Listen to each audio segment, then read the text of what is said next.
Hello students, இன்னைக்கு நம்ம பார்க்க போற topic 10th standard science unit 1 laws of மோஷன்ல Newton's universal law of gravitation. So இந்த டாப்பிக்கை பார்த்தோன்னா நமக்கு சில விஷயங்கள் தெரியும். என்ன அப்படின்னா ஃபர்ஸ்ட் நியூட்டன்ஸ் அப்படின்னு வேர்டு இருக்கு இல்லையா? ஸோ அப்படின்னா என்ன அர்த்தம்? இந்த லாவை நமக்கு கொடுத்தவர் நியூட்டன். யுனிவர்சல் லா அப்படின்னு சொல்லியிருக்கோம். ஏன் இது யுனிவர்சல் லான்னு சொல்கிறோம்னா இந்த லா வந்து எர்த்துக்கு மட்டும் இல்லை, எல்லா பிளானட்ஸுக்கும், இந்த யூனிவர்ஸில் இருக்கிற எல்லா பொருட்களுக்கும் அது வந்து பொருந்தும். அப்படிங்கிறனால இதை யுனிவர்சல் லான்னு சொல்கிறோம். அண்ட் கிராவிடேஷன், நமக்கு தெரியும் கிராவிடேஷனல் ஃபோர்ஸ் எப்படிப்பட்ட ஃபோர்ஸ், அது ஒரு அட்ராக்டிவ் ஃபோர்ஸ். அப்போ இந்த லா எதை பற்றி பேசுது அப்படின்னா கிராவிடேஷனல் ஃபோர்ஸ் அப்படிங்கிற அட்ராக்டிவ் ஃபோர்ஸை பற்றி தான் பேசுது.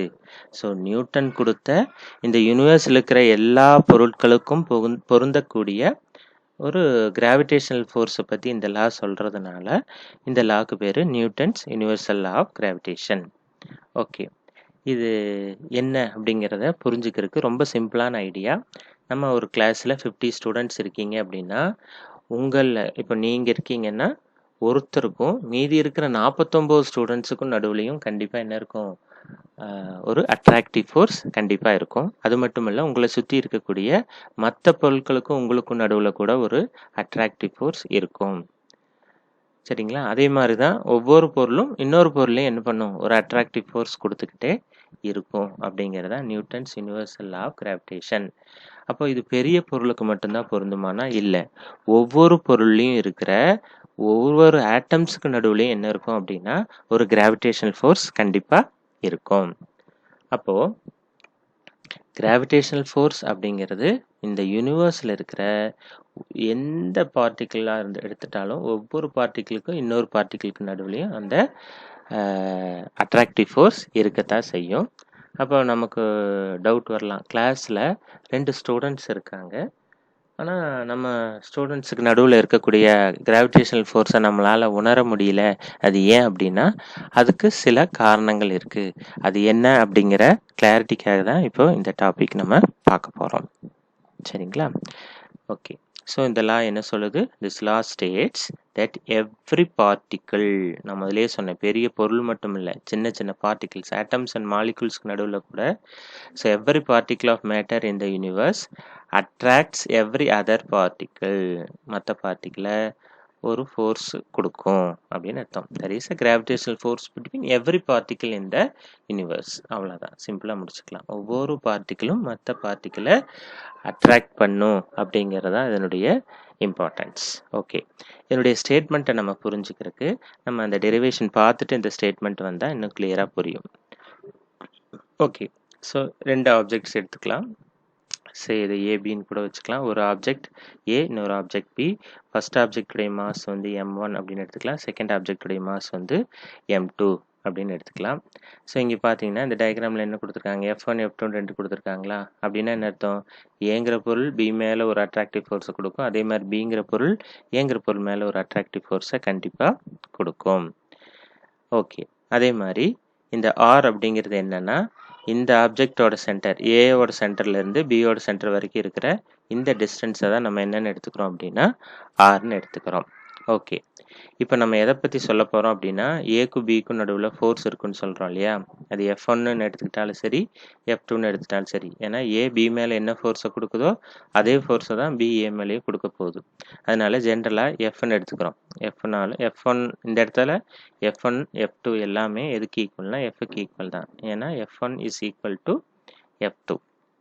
சரி, இப்போ இந்த ஃபோர்ஸ் என்ன ஃபோர்ஸ்? இந்த ஏக்கும் பிக்கும் நடுவில் இருக்கிற கிராவிடேஷனல் ஃபோர்ஸ் எதையெல்லாம் டிபெண்ட் ஆகி இருக்கும் அப்படின்னா, so the force is directly proportional to product of the masses.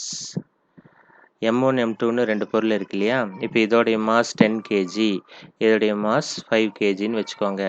இப்போ இதனுடைய ப்ராடக்ட் வேல்யூ என்ன? 10 × 5 50 இல்லையா?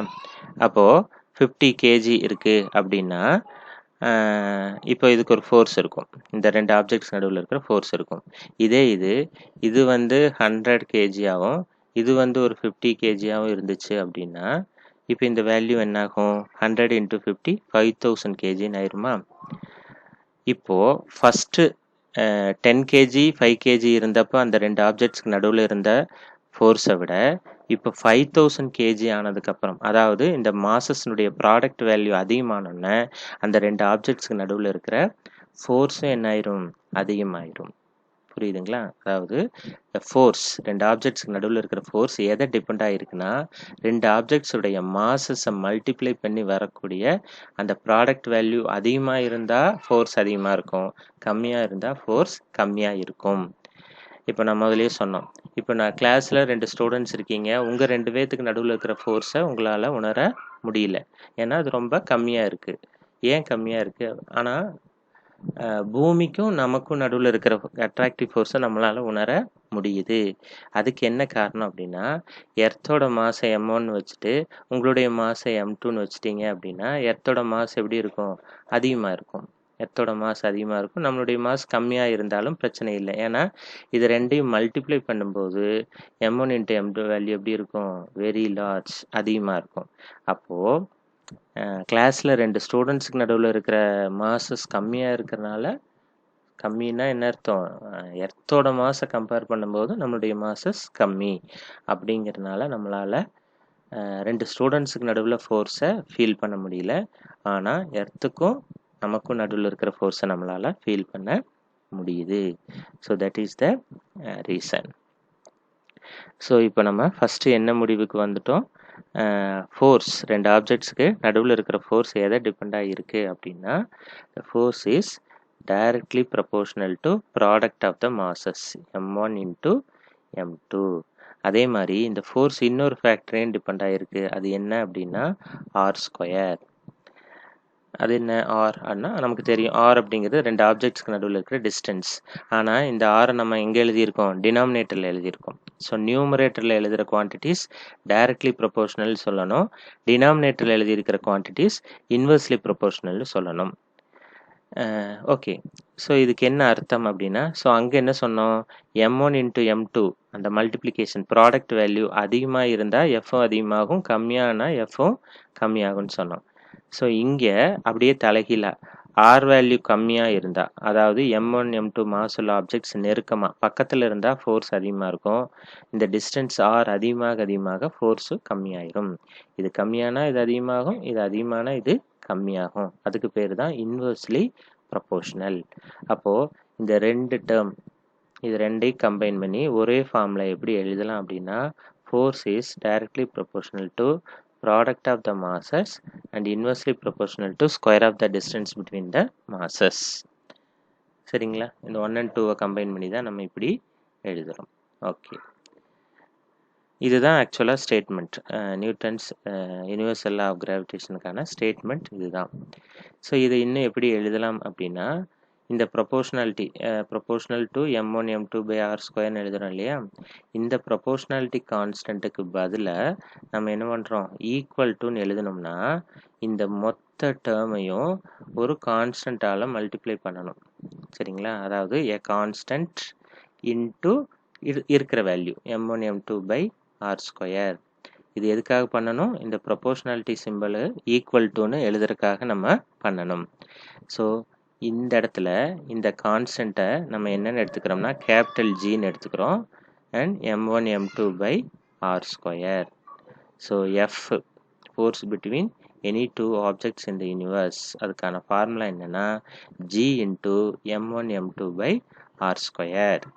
இந்த ஈக்குவேஷனை தான் நம்ம mathematical form of universal law of gravitation அப்படின்னு சொல்கிறோம். இந்த இடத்துல நம்ம எழுதின இந்த ஜிக்கு பேர் என்ன அப்படின்னா universal gravitational constant. Universal gravitational constant. இந்த யூனிவர்ஸில் எந்த இடத்துல இந்த ஜி வேல்யூ நம்ம யூஸ் பண்ணாலும் அந்த வேல்யூ வந்து கான்ஸ்டன்ட் தான். கான்ஸ்டன்ட் சொன்னால் அதுக்கு ஒரு வேல்யூ இருக்கு இல்லையா. So 6.674 × 10⁻11 newton metre square per kilogram square. மைனஸில் எழுதுனா நம்ம பெர் அப்படிங்கிற வார்த்தையை பயன்படுத்தணும். So G is equal to 6.674 × 10⁻11 newton metre square per kilogram square. So ரொம்ப சிம்பிள். 2 இது ஃபோர்ஸ் பிட்வீன் 2 ஆப்ஜெக்ட்ஸ் எதை டிபெண்ட் ஆகிருக்குன்னா மாசஸையும் டிஸ்டன்ஸையும் டிபெண்ட் ஆகிருக்கு. அதை தனித்தனியாக 2 ஈக்குவேஷனாக எழுதி அதை ஒன்றா கம்பைன் பண்ணியிருக்கோம். அண்ட் ப்ரொபோஷ்னாலிட்டியை ரீப்ளேஸ் பண்ணுறதுக்காக ஒரு கான்ஸ்டண்ட்டை ரீப்ளேஸ் பண்ணியிருக்கோம். சரிங்களா? இப்போ அந்த ஸ்டேட்மெண்ட்டுக்கு போனோம் அப்படின்னா நமக்கு புரியும். ஓகே, என்ன நமக்கு ஃபார்முலா கிடைச்சது? F இஸ் ஃபஸ்ட்டு ப்ரொபோஷனல்னு எழுதிக்கலாம். M1 M2 by R square. இந்த ஈக்குவேஷன் இருக்குங்களா, இதைத்தான் வார்த்தையில் சொல்லியிருப்பாங்க. திஸ் ஃபோர்ஸ், இந்த இடத்துல இந்த ஃபோர்ஸ் என்னது? Gravitational force. இந்த எஃப் இருக்கு இல்லைங்களா, இந்த எஃப் எப்படி இருக்கு? Is directly proportional to product of the masses. M1 M2 இதுக்கு டைரக்ட்லி ப்ரொபோஷனலாக இருக்குது. நியூமரேட்டர் எழுதுறது டைரக்ட்லி ப்ரொபோஷனல்னு சொல்லுவோம். டைரக்ட்லி ப்ரொபோஷனலாக இருக்கிறது நியூமரேட்டரில் தான் எழுதணும். டைரக்ட்லி ப்ரொபோஷனலாக என்ன? இந்த M1 இன்ட்டு M2 மல்டிப்ளை பண்ணுற வேல்யூ அதிகமாக இருந்தால் F அதிகமாக இருக்கும், கம்மியாக இருந்தால் F கம்மியாக இருக்கும். So directly proportional to product of the masses and inversely proportional to square of the distance between the centers of these masses. இந்த R ஸ்கொயர் இருக்கு இல்லையா, ஸோ அதுக்கு inversely proportional அப்படின்னு சொல்லிடலாம். ஆர்னா என்ன? Distance between the 2 objects. அந்த வேல்யூக்கு inversely proportional அப்படின்னா என்ன அர்த்தம்?